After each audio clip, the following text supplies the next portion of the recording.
जिस तरह कमान से निकला हुआ तीर लौटकर कभी वापस नहीं आता, ठीक उसी तरह से हमारे मुंह से निकले हुए शब्द कभी वापस नहीं आते।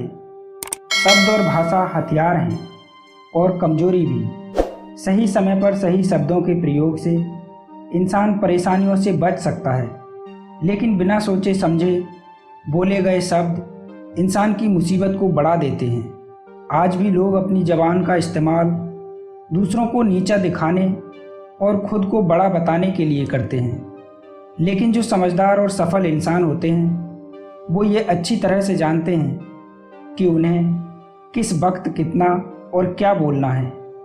साइलेंस रहने का मतलब ये नहीं है कि आपको पूरे दिन एक भी शब्द नहीं बोलना है या चुपचाप रहना है। मौन का मतलब है कि बेवजह शब्दों का प्रयोग नहीं करना है। जहाँ ज़रूरत है वहीं बोलना है। अपने लक्ष्य पर ध्यान केंद्रित करना है। दोस्तों, यदि आप भी ज़्यादा बोलने से परेशान हैं तो आपको यह कहानी पूरी ज़रूर सुननी चाहिए। आज मैं आपको चुप रहने के ऐसे फ़ायदे बताऊंगा जिन्हें जानने के बाद आप आज से ही नहीं बल्कि अभी से उतना ही बोलोगे जितना आपको ज़रूरत होगी। तो चलिए कहानी को शुरू करते हैं। एक बार की बात है, एक गुरु का एक शिष्य ज़्यादा बोलने की आदत से परेशान था। वह जब भी किसी से मिलता तो मिलने के बाद अपने मित्रों के सामने उस इंसान के बारे में अपना विचार देना शुरू कर देता था। उससे कोई कुछ पूछे या ना पूछे, वह अपने आसपास की लगभग हर चीज़ के बारे में अपनी राय बता देता था। आश्रम में रहने वाले लगभग हर छात्र और शिक्षक के बारे में उसकी अपनी सकारात्मक और नकारात्मक राय थी, जिसे वह बिना सोचे समझे लोगों के सामने रख देता।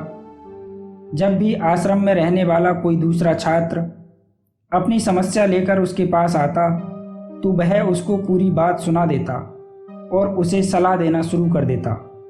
वह अक्सर अपने मित्रों से कहता रहता, तुम्हें यह काम ऐसा करना चाहिए था, वह काम ऐसा करना चाहिए था। उसको अपने आसपास चीज़ों के बारे में जो भी आधा अधूरा ज्ञान था उन्हें मित्रों के बीच बोल बोल कर अपने ज्ञान का दिखावा करता रहता था। उसकी इन्हीं हरकतों की वजह से आश्रम का कोई भी छात्र या शिक्षक उसे गंभीरता से नहीं लेता था। अक्सर उसके साथ पढ़ने वाले छात्र उससे दूर रहने की कोशिश करते थे, क्योंकि वो हर बार उन्हें सलाह देने लगता था। कोई भी उसे अपना मित्र बनाना नहीं चाहता था, सब उससे दूर रहना ही पसंद करते थे। अक्सर आश्रम में रहने वाले कई छात्र उसकी पीठ पीछे उसकी इन आदतों की वजह से उसका मजाक बनाते थे। उस लड़के को भी पता था कि उसकी ज़्यादा बोलने की आदत की वजह से कोई भी उसे पसंद नहीं करता। वह भी अपनी इस आदत को बदलना चाहता था, लेकिन वह चाह कर भी हर बात पर अपनी राय देने की आदत छोड़ नहीं पा रहा था। अपनी इस आदत से परेशान होकर एक दिन वह अपने गुरु के पास आया और उसने अपने गुरु से अपनी ज़्यादा बोलने की समस्या के बारे में बताया। वह शिष्य बोला कि गुरुजी, मुझे ज़्यादा बोलने की आदत है। मुझे जहाँ नहीं बोलना चाहिए मैं वहाँ पर भी बोलने लगता हूँ, जिसके कारण मेरे परिवारजन और मेरे दोस्त सभी मुझसे बहुत परेशान रहते हैं। तब गुरु ने शिष्य की बात सुनकर कहा कि बेटा, ज़्यादा वही इंसान बोलता है जिसे लगता है वह सब कुछ जानता है, पर जो इंसान यह मानता है कि वह बहुत थोड़ा ही जानता है और ऐसा बहुत कुछ है जो उसे सीखना है, तो वह कभी भी ज़रूरत से ज़्यादा नहीं बोलता और ना ही बिना मांगे किसी को राय देता है। इसलिए पहले खुद के अंदर का ये अभिमान हटाओ कि तुम्हें सब कुछ पता है। शिष्य ने गुरु के सामने अपना सिर झुका दिया। गुरु ने कहा, तुम्हारे ज़्यादा बोलने की आदत को मैं एक दिन में तो ख़त्म नहीं कर सकता। ये आदत तुम्हें खुद ही अपने अंदर धीरे धीरे कम करनी होगी, लेकिन तुम्हें यह ज़रूर बता सकता हूँ कि किन मौक़ों पर तुम्हें शांत रहना चाहिए, ताकि तुम खुद को दुखी होने से और किसी बड़ी मुसीबत में पड़ने से बचा सको। शिष्य ने गुरु की बातों से सहमति दिखाते हुए अपना सिर हाँ में हिला दिया। गुरु ने कहा, कि इन 5 मौक़ों पर हर इंसान को अपना मुंह बंद रखना चाहिए। तब गुरु कहते हैं कि पहली ऐसी स्थिति जहां व्यक्ति को चुप रहना चाहिए।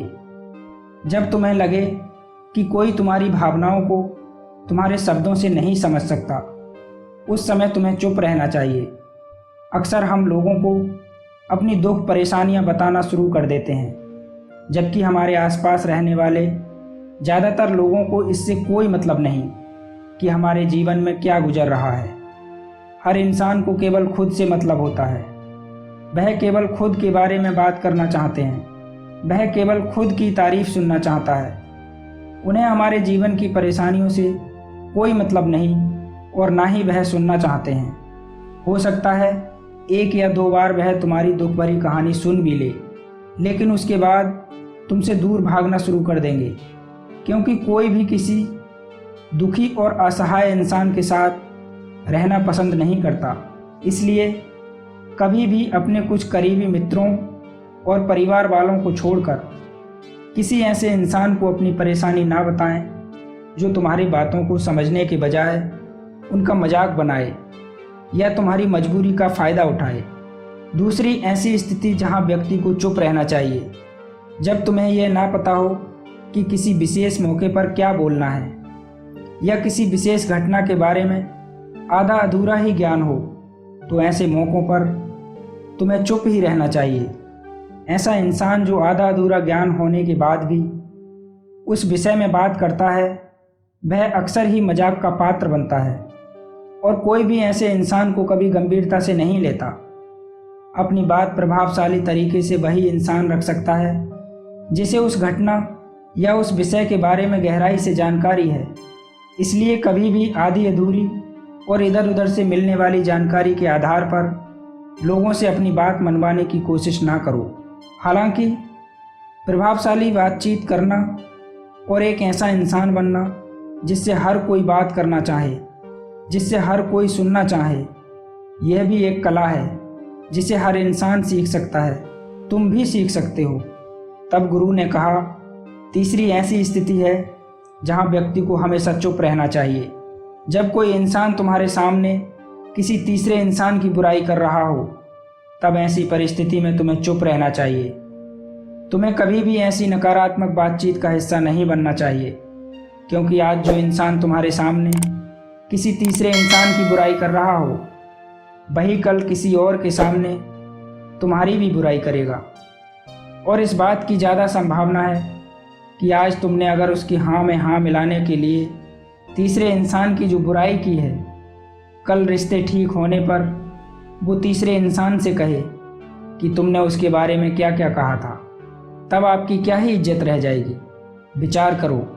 इसलिए जब भी कभी कोई किसी तीसरे इंसान की बुराई करे या उसके गलत समय का मजाक उड़ाए, तो तुम्हें बस उसकी बातें सुन लेनी है।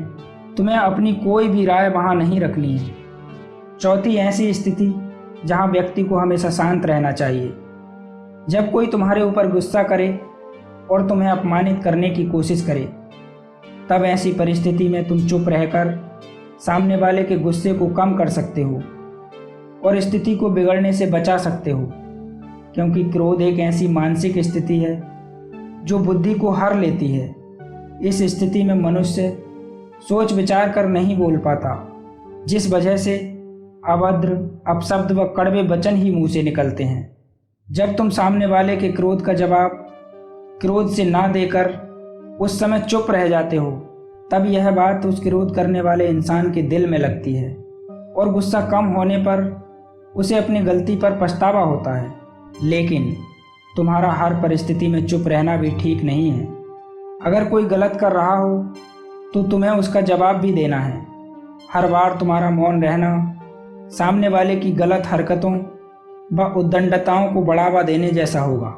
लेकिन कुछ लोग ऐसे होते हैं जिन्हें हमारा चुप रहना उन्हें हमारी कमजोरी प्रतीत होती है। गुस्से के दौरान चुप रहने का यह तरीका केवल परिवार, सगे संबंधी और कुछ निकट मित्रों के लिए सही है, ना कि हर इंसान के लिए। अगर तुम हर जगह चुप रहने लग गए तो इसका गलत फ़ायदा उठाया जा सकता है।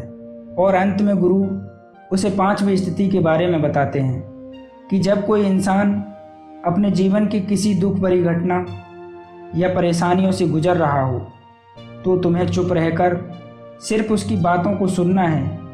लेकिन ज़्यादातर लोग ऐसे होते हैं कि किसी ने उनके सामने अपनी समस्या सुनाई नहीं कि उन्होंने समाधान देना शुरू कर दिया, जबकि कोई इंसान अपना समझकर ही हमसे अपनी परेशानी साझा कर रहा होता है, ना कि वो आपसे किसी सुझाव की उम्मीद से बता रहा होता है। वह बस यह चाहता है कि हम उसकी पूरी बात ध्यान से सुन लें। जब हम किसी की परेशानी को ध्यान से पूरा सुन लेते हैं तो उस इंसान को एक मानसिक व आत्मिक शांति मिलती है। उसे ऐसा लगता है कि चलो किसी ने तो मेरी बात को समझा।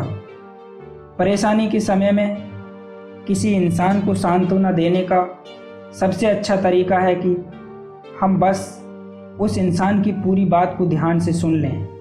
जब हम लोगों की बातों को बिना उन्हें बीच में रोके और बिना किसी सलाह दिए पूरे ध्यान से सुनते हैं तो उनकी नज़रों में हमारे लिए सम्मान और स्नेह का भाव पैदा होता है।